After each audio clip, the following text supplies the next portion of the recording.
It all began with a call for help. A letter from Borgovia addressed to Van Helsing, the great monster slayer, my father.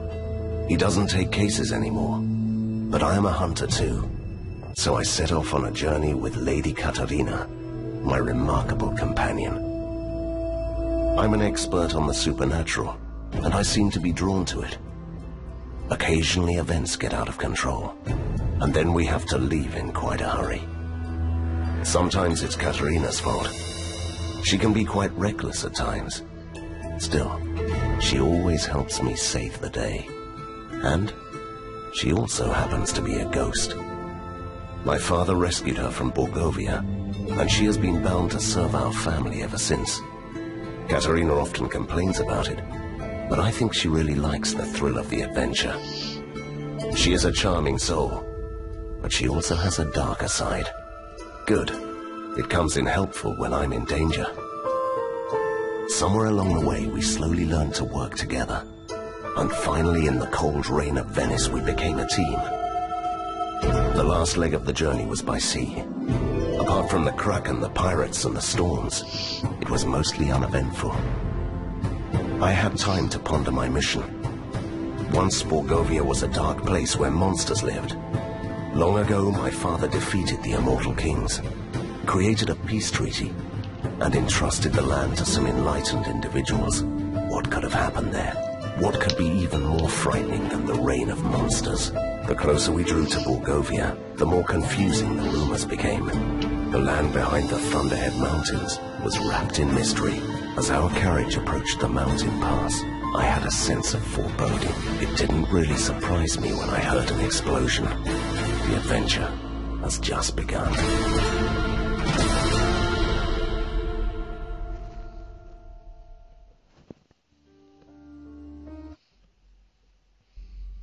Alright, obviously this is the incredible adventures of Van Helsing. SpiderScope and I are going to do a co-op in it, and it's just a look at it. It's not going to be an ongoing because we ran into, well, let me turn down the sound here. I forgot when you turn down the sound, you Shouldn't you help me out with this? Please, they're just some ragged outlaws. See, it wasn't that difficult. Alright, we're not really going to do anything with this part of it. I just wanted to, I'm obsessive compulsive. I have to pick this stuff up. Okay. Oh, you're kidding. I think that bullet went through him. Well, good.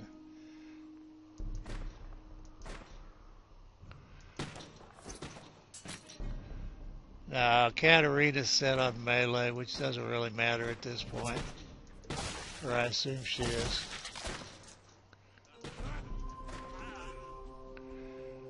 So are we through now or what? Okay. I just wanted you to see the cinematic opening. SpiderScope and I have been trying to do this co-op for, I don't know, weeks. And between his school schedule and my health schedule, I sleep when I can, I wake up when I have to, and that's the name of that tune. But anyway, this is by no means a walkthrough, a how-to, or anything like this. It's just SpiderScope and I playing the game. Neither one of us read anything about it. Both of us thought it was a good game for a single player. Both of us thought that multiplayer for us was heavily flawed. There's a point where his game completely diverged. What his character was doing completely diverged from what my character was doing. I mean, he was seeing people dead and I was seeing them alive and vice versa, and it was just a big mess. The early parts of the game worked out pretty well, though, and I'll show you those, and I'll show you from there on. Once we get into the hallucinatory SpiderScope stage, I'll show you some of the earlier fumblings while we were trying to figure things out, and et cetera, et cetera. It's kind of like a blooper reel. If you want to watch that, you can. You don't want to watch it, you don't have to. But once you hit the point in this video where things are obviously going to hell, well, that didn't change ever. most of the explanation SpiderScope did. He learned the game far faster than I did, and he'd actually played deeper into the game in advance than I had. Not a lot, but I'm slow to learn games, and it's the memory thing, and it's just the way life is, and it's not a big deal. Usually you don't see me fumbling around in a game until I've kind of got a handle on it. So anyway, that's it. It's just kind of a look at the incredible adventures of Van Helsing of Grant Helsing and SpiderScope Helsing with SpiderScope. And I strongly recommend you check out his channel. He's an amazing young man. His channel's a lot more organized, and he has a lot more he's got the thumbnails, and that kind of brings up some other issues. He's in kind of at least a part of a partnership to where he's got the banners and thumbnails and stuff, I guess. And I'm kind of considering that myself, although I have made no decisions, and I want to talk about it in a Don't Starve video. So, and after that, he and I discussed some of he's played Don't Starve maybe longer than I have. So after we were through with that, we discussed Don't Starve, and I might put some of that in or not. I don't know. It depends. We'll see. So anyway, that's about it. We're going to jump into the video. This is a co-op that SpiderScope and I've been trying to work on for the longest time, and have not had any success with. Now, I had a question for you. Where is Katarina's inventory? Because I know she picks up stuff, and I know you can give her stuff. Where does it go? Well, at the top left, you have your Katarina, and if you go to the equipment category, you should see the little inventory box, just like you have. I go to where? Top left. Yeah. Oh, open equipment. Katarina. And then, oh, okay, I see it. Oh, hell. And I had found that last time we played. And for some reason, I'm brain dead once we started doing the actual thing. All right, and her skill sets. Okay, cool. All right, I've got my Katarina. Now, one of the problems with multiplayer in this is we are both Van Helsing. So, and evidently you could have, like, I don't know, I think it was 4 to 4 people. Oh, really? Up to 4 Van that's Helsing. a shame, because there was like it had a thing for limits for people to join your game, and it had 1 to 30 was the default setting. So I had visions of 30 Helsings. So anyway, we have SpiderScope Helsing and Grant Helsing. And all right, so we don't actually have anything to set for rage yet. Yeah, I guess we should probably sort of explain some of the stuff. I think that would be a very good idea. Where do you want to start? You want to start with Katarina and what to do with her? Well, yeah, I guess so. All right. I don't know the whole storyline behind the game. You probably know more about it than I did, but you were saying, in theory, or according to the legend, Van Helsing was the person who killed Dracula, right? More or less. Yeah, something like that. So obviously we don't know what we're talking about. No, Helsing was more of a scholar. He wasn't an adventurer. However, you can't make movies about scholars, so he's become this saber-wielding gunman. So you're saying start off with Katarina, right? So right. Katarina is your ghostly companion, and she will follow you around and protect you and attack with you, and she levels up just as you do. So if you go over to Katarina, you have your equipment, which is what she's wearing, and you can give her stuff, and she can hold stuff for you too. You can also press go shopping if you need an item, so she can just teleport when you're in the middle of nowhere and pick up some stuff for you. Kind of useful. Then you have the behavior category. So with that you can edit how she attacks and behaves. So I'm actually going to set mine to range. I know you had yours on melee. Right. and then you have the behavior, which is what it will do. So by default, it's on defend, sorry. So I think I'll keep mine on that. I can't really see how that would, or weakest, your companion will attack the weakest creature. So I'm just going to leave it on defend. And then there's item collecting.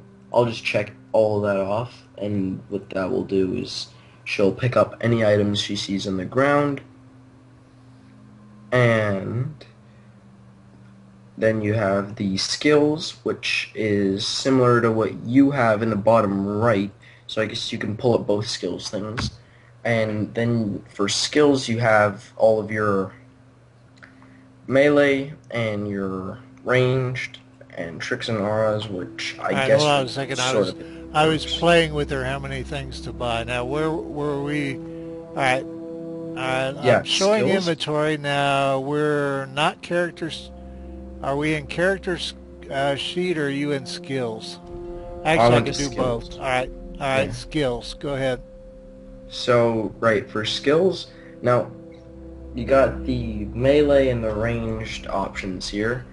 And this will just sort of, with this you can set combos up, which use your rage bar. You can show them what the rage bar is. It's just the little yellow thing in the bottom middle, and that will help your attacks and everything for combat. And so depending on how you like to fight in the game, you can use different skills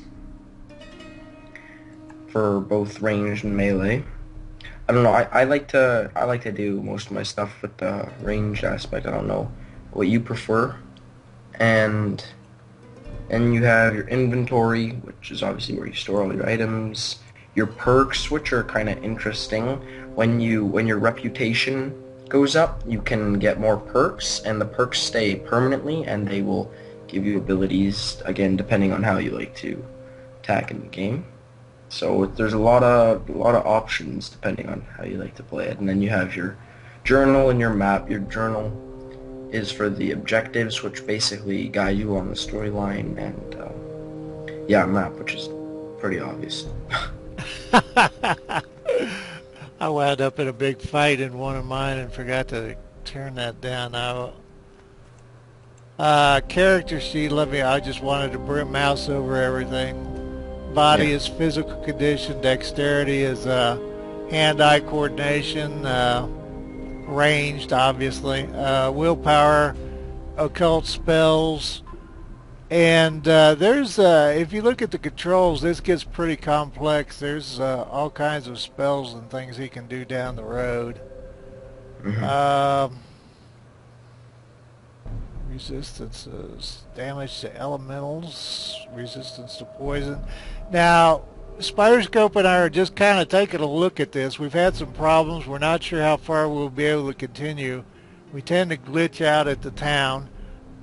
And we didn't do a password last time, so we had some really impressively developed players just drop into our game. So you might be wary of that. However, what was the second one was unloading his inventory for SpiderScope's benefit. Evidently, he wanted SpiderScope to have the best weapons and armor in the game for some unknown reason. All right, the rage is around here, and it turns yellow, and we don't have any yet. Neither one of us is... Go ahead. Oh, I was just going to say, I think the rage bar actually does deplete if you're not attacking. But when you do attack, it'll be high, and you can use that for the combos or whatever they are. And neither one of us has done any reading. We're just...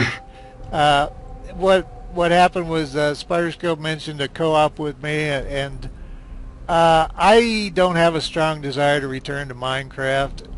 And I don't know. This is colorful. It's fun. It's easy to just run into and bash stuff in the face. And so I suggested this. Yeah. It's a pretty fun game. R switches between ranged and regular weapons. What is it? Q is your health potions. Yeah, and W is your mana potion. Right, and A was... That's just like your default healing. That will heal everybody within 10 meters of 40 health points. which is actually pretty useful because I mean it recharges pretty quickly. So. Okay, I think we're ready to roll with our Catarinas.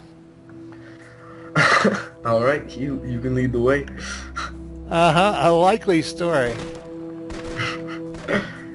So now one thing I've noticed with the muskets or whatever you carry is they're actually pretty inaccurate. I mean, it kind of does make sense though. I can't see two little musket pistols just being all that accurate, but Did you shoot that bunny? yes, I did. Let's take out the sword. So there, I use the healing ability. Oh yeah, and as you fight these guys, you'll notice your rage bar slowly goes up. So I'm actually gonna set one of these combos. So it's a stunning strike. Stuns enemy for 1 second. Okay. So there's a. Oh, I'm in the bridge team. Right. Yes, this is a clever trick by the game producers to make you think you were going to cross that bridge. That was stupid. I'm impressed, actually. They do have a sense of theatrics. We could still fly over the chasm. Really? Oh, right. Sometimes I forget how human you are. I should follow the normal pathway there. You still listening to Katarina? No, I'm finished. Alright. Getting the chest. Alright, there are shrines along the way, and evidently only one or the other of a multiplayer can get the shrines. Either that or we're bugged. We've had some bug issues. So are you grabbing that? Go ahead. Yeah, Katarina is just, I set her to pick up everything and anything she finds, right? So she's already picked up a few things. Here, you can have the brass amulet, long sword, and flintlock pistol. So now the thing is, when you have Katarina to set to pick up everything, anything you want to use, you have to transfer over to your inventory, which isn't really a problem. Is it a drag and drop or? No, I just got the long sword, which is like minimum sword, and I noticed gold. You don't get too much from searching the bodies, but if you'll eventually just get multiple of each of the low-level items. You can sell them at the shops you encounter. But here you can have that brass amulet.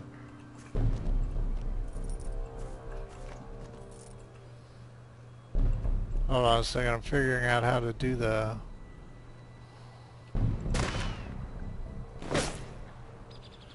I guess it... Oh, I've already got the thing equipped. Never mind.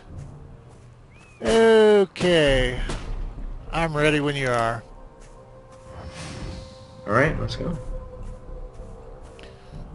And here we have the deadly wolves.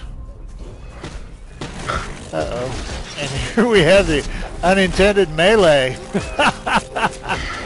Get out of there, Grant Helsing. Oh, there we go. Level up. Alright, let me do... Go ahead. Yeah, now when we, Helsing here will level up as you go, increasing your health and your mana and your skills and whatnot, and Katarina, as you go along, will also upgrade. So now I just got some skills now, so I got 3 skill points, so I'm going to get the heavy strike and the precise strike. I'll add both those for 1 skill point each. Want to spend your skill points too.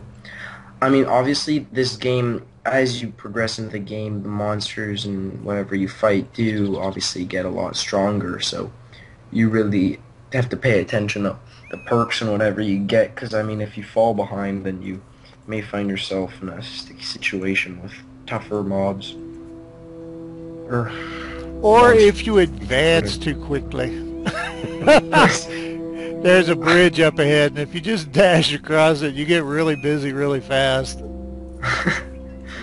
There's a couple of areas where if you start seeing people or bodies like right there, there's more... Oh, no, I was thinking of somewhere else.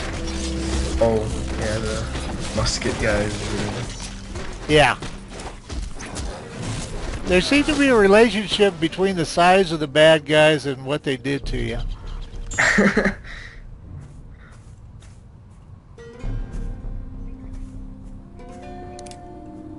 So there we go. That would be the first shrine. You can take that if you want. Alright.